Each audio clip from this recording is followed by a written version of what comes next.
The member for Moreton has the call. Thank you, Speaker. My question is to the Minister for Trade and Competitiveness. Will the Minister advise the House of recent developments in trade policy? How do they build on the government's plan to support a modern and competitive economy? The Minister for Trade and Competitiveness has the call. Well, I thank the member for Moreton for his trade policy question. Indeed, it is the 24th question from the government side of this chamber on trade policy.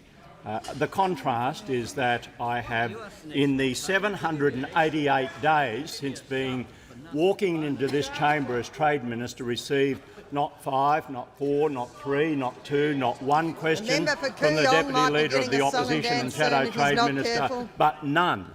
In fact, the last time I received a policy question from the Opposition was 1,022 days ago.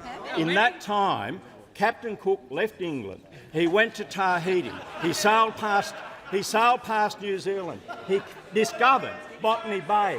He documented Botany Bay. He explored Botany Bay. He left. He went to Indonesia, got some repairs, and headed home to England.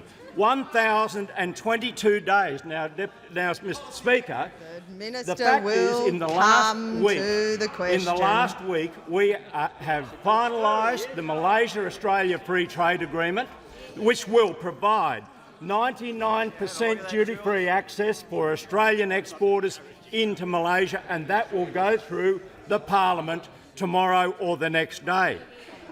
Last week, the Prime Minister and I were in Phnom Penh, where the Prime Minister participated in the launch of a regional comprehensive economic partnership agreement covering 30% of the global economy.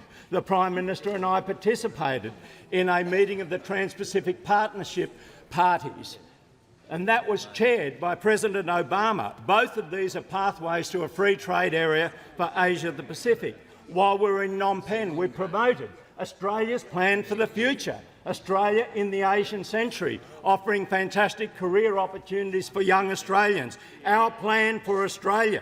And here's the contrast. We've got a government with plans and policies. We've got an opposition with fear and smear. 2 years of fear, and now we're on to smear.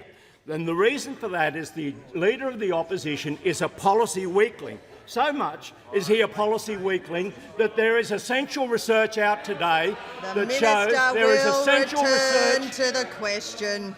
essential research out today that shows that the carbon price is much more popular than the Leader of the Opposition. So miserably has he failed in his fear campaign. That's why they're on to smear. This Parliament is going to witness a triumph of plans over fear, of plans over fear, of policy over smear, and you'll get what's coming to you from this smear campaign that you've engaged in for so long. The Minister will resume his seat.